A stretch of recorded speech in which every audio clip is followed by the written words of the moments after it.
როგორც ჩანს ომია. რაც უნდა თქვა, ეს კატასტროფაა ხალხო, ფრთხილად იყავით. უკვე კატასტროფა.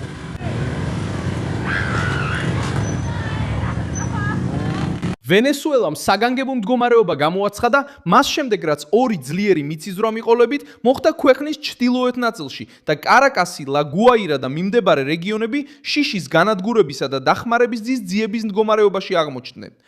ბიძგები, რომელთა სიმძლავრე იყო 7.2 და 7.5 დაფიქსირდა 4 შაბათს 2026 წლის 24 ივნისის ღამეს.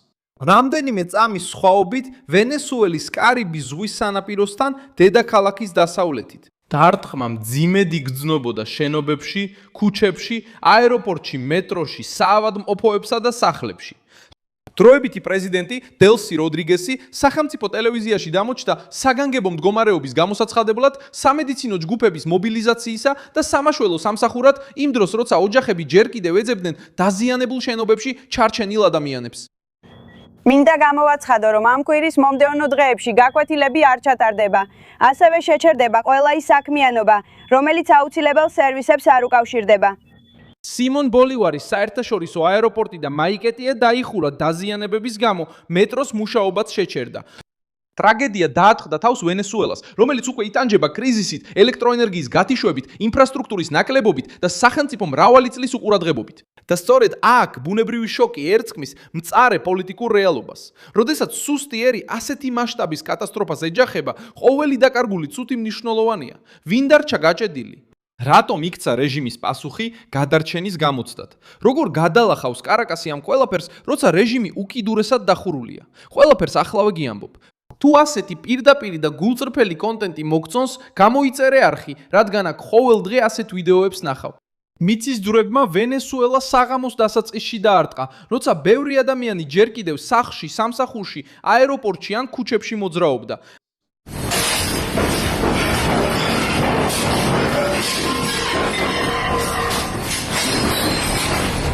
ნახა ყვითელი და ეგრევე თქვა, ეს უბედურება იშლება. მიერდა.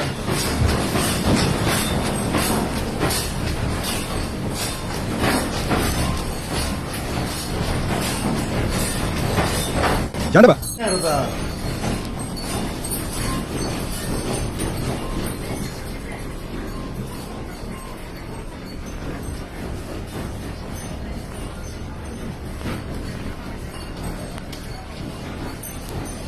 ორმოცდახუთი წამში ყველაფერი გაფუჭდა ამარელი. ჯანდაბა. მუსიკა. ჯანდაბა.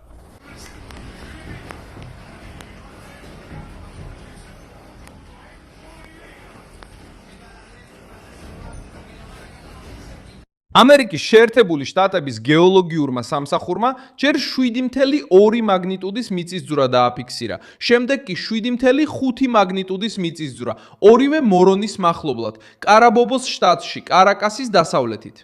ძალა საკმარისი იყო იმისთვის, რომ დაენგრია ნაგებობები, გაეხსნა ბზარები, შეეჩერებინა სერვისები და პანიკა გაევრცელებინა დედაქალაქის უბნებში. კარაკასი ერთ-ერთ ყველაზე დაზარალებულ ცენტრად სახელდება, თუმცა ლა-გუაირაც საგანგებო მდგომარეობის ეპიცენტრში აღმოჩნდა. სანაპირო რეგიონში, რომელიც ვენესუელის მთავარ აეროპორტთან ახლოს მდებარეობს, დაფიქსირდა დანგრეული შენობები, გადაკეტილი ქუჩები, ელექტროენერგიის გათიშვა და გაზის ხაზების დაზიანების შედეგად გამოწვეული ხანძრების შესახებ ცნობები. ახლა ხანს მოხდა? დამირეკე. დარეკე. არ ხდება. რაღაც დაემართა შენობას. არავინ იცის. არავინ იცის. არავინ იცის. ცნობილია. მადლობ. არავინ იცის.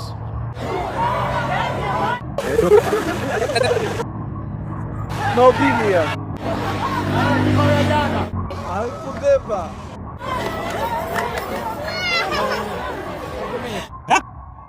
რა? სამაშველო ჯგუფები გაგზავნეს გადარჩენილების საძებნელად, მაცხოვრებლების არასტაბილური ტერიტორიებიდან გამოსაყვანად და ახალი ტრაგედიების თავიდან ასაცილებლად განმეორებითი ბიძგების შემთხვევაში. დელსი როდრიგესმა საგანგებო მდგომარეობა გამოაცხადა, რადგან კატასტროფის მასშტაბი ჩვეულებრივი რეაგირების შესაძლებლობებს აღემატებოდა. მან დაადასტურა, რომ არიან დაჰუპულები, ისაუბრა დაშავებულებზე და სრული მობილიზაცია მოითხოვა ექიმების, მედდების, მეხანძრეების, სამოქალაქო დაცვისა და უსაფრთხოების ძალების მხრიდან. საწყისად საერთაშორისო სააგენტოების მიერ გავრცელებული მონაცემებით, სულ მცირე 32 დაღუპული და დაახლოებით 700 დაშავებული იყო. თუმცა, თავად ხელისუფლებამ ეს მონაცემები წინასწარ მონაცემებად მიიჩნია, რადგან ყველაზე დაზარალებულ ტერიტორიებზე ჯერ კიდევ მიმდინარეობდა ძებნა. სიმაო ბოლივარის საერთაშორისო აეროპორტის დახურვამ აჩვენა ზემოქმედების სიმძიმე. ტერმინალში მყოფი მგზავრები თავშესაფრის საძიებლად გაიქცნენ, როცა შენობა ირხეოდა. განათება ითიშებოდა და შენობის ნაწილები გამოირთო. დაზიანებული იყო.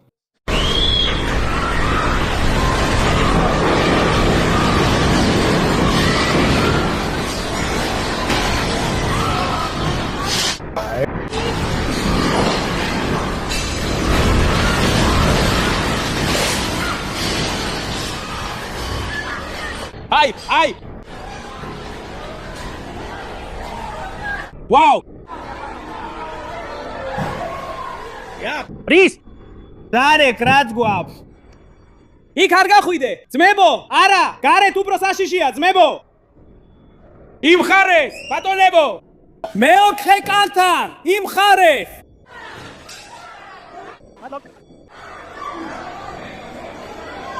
აეროპორტი ვენესუელაში შესვლისა და ვენესუელიდან გასვლის ერთ-ერთი მთავარი კარიბჭეა. და გაჩერება ართულებს სწორედ იმ დროს, როდესაც გუნდები, მედიკამენტები და ჰუმანიტარული დახმარება სწრაფად უნდა მივიდეს. მეტრო და სარკინიგზო სისტემა ასევე შეჩერებულია. ეს გადაწყვეტილება უსაფრთხოების მიზნით მიიღეს, რადგან მიწისქვეშა ნაგებობებს, ლიანდაგებს და სადგურებს ძლიერი მიწისძვრის შემდეგ შემოწმება სჭირდებათ. ფაქტობრივად მილიონობით ადამიანს გადაადგილება შეეზღუდა, მაშინ როცა საავადმყოფოები და გადაუდებელი დახმარების ჯგუფები ცდილობდნენ ხელახლა ორგანიზებას ენერგიის ნაკლებობის, არასტაბილური კავშირის და ქუჩებში მყოფი მოსახლეობის ფონზე, რომლებმაც ახალი ბიძგების შიშით სახლში დარჩენას გარეთ ძილი არჩიეს. ამ ტრაგედიის ყველაზე მძიმე კადრები სოციალურ ქსელებში გავრცელებულ ვიდეოებში გამოჩნდა. ადამიანები გარბოდნენ, არ იცოდნენ სად წასულიყვნენ, ოჯახები სასწრაფოდ ტოვებდნენ შენობებს და ერთი დედა საკუთარი სხეულით იცავდა ბავშვს.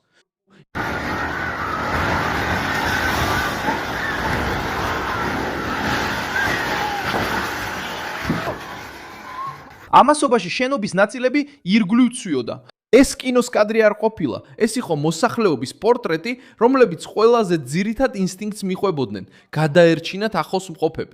ლაგუა ირა განადგურების სიმბოლოდ იქცა, რადგან ის დარტყმის ყველაზე მგრძნობიარე ზონასთან ახლოს მდებარეობს და აეროპორტთან სტრატეგიულად მნიშვნელოვანი მისასვლელი აქვს. ადგილობრივმა ცნობებმა მიუთითეს ჩამონგრეულ შენობებზე, გადახრილ კონსტრუქციებსა და ნანგრევებში გაჩენილ ხანძრებზე. ჯანდაბა აქ ვარ, მარიკო ის შენობა ჩამოინგრა. ჰუევონ ერთი შენობა მთლიანად ჩამოიშალა. მარიკო ის შენობა ჩემს გვერდითაა. ჰუევონ.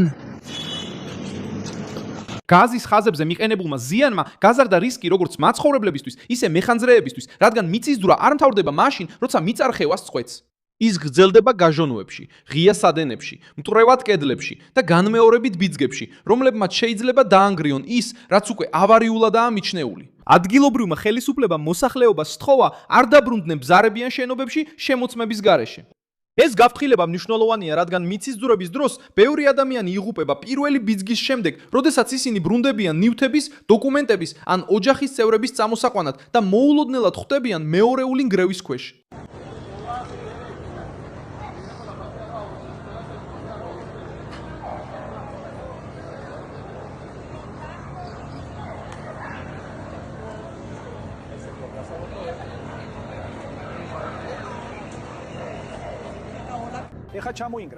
ეხლა ჩამოინგრა. ეს რა არის?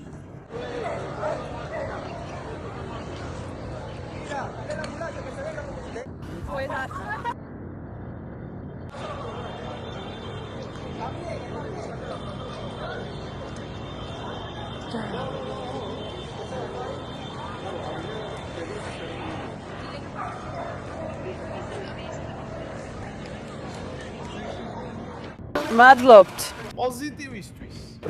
პოზიტივი.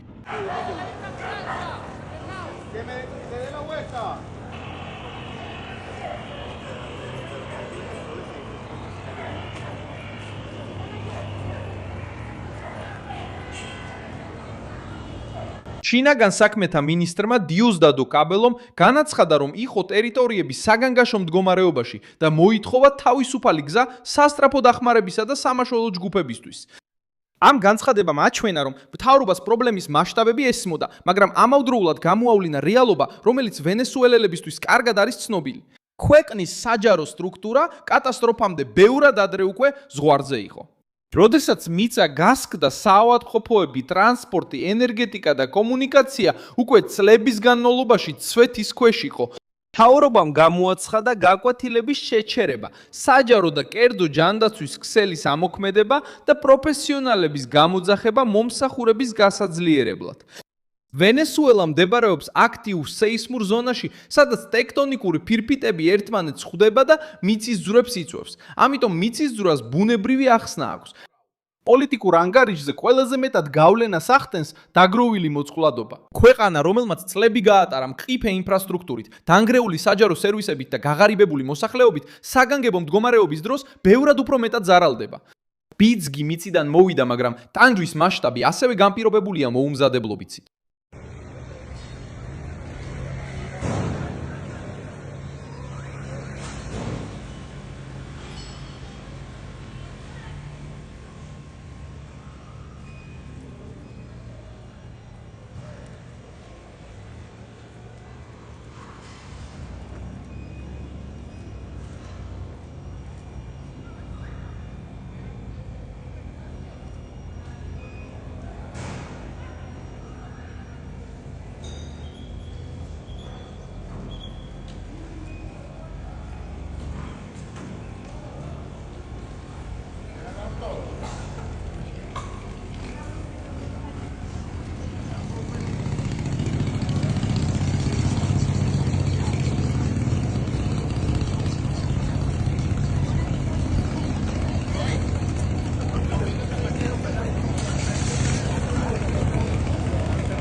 ამერიკის შეერთებული შტატების გეოლოგიურმა სამსახურმა აღნიშნა, რომ ეს იყო ვენესუელაში ბოლო 100 წელზე მეტი ხნის განმავლობაში დაფიქსირებული ერთ-ერთი ყველაზე ძლიერი მოვლენა.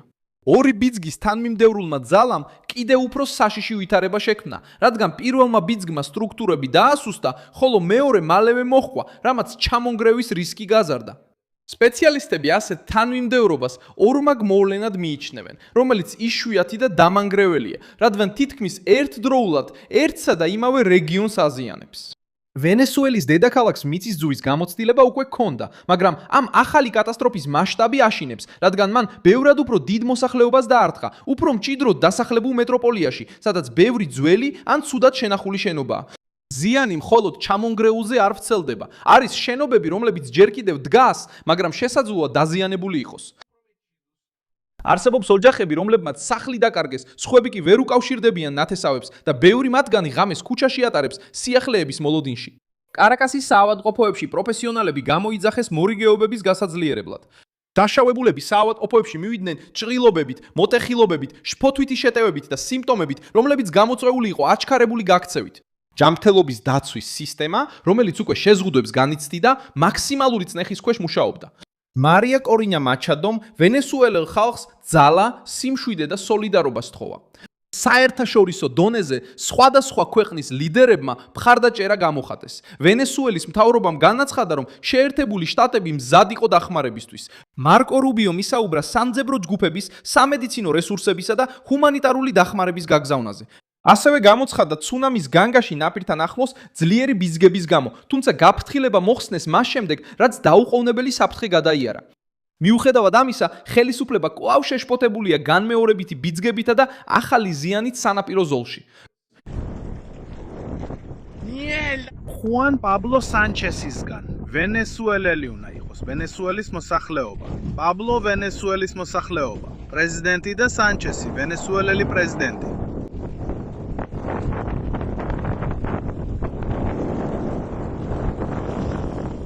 მე ვტოჩემო. და არის, ჩემს ამ თოუბანშიც უკვე მაიკეტია, იგივე მაიკეტია. ო, ეგეც მაიკეტია. La Guaira.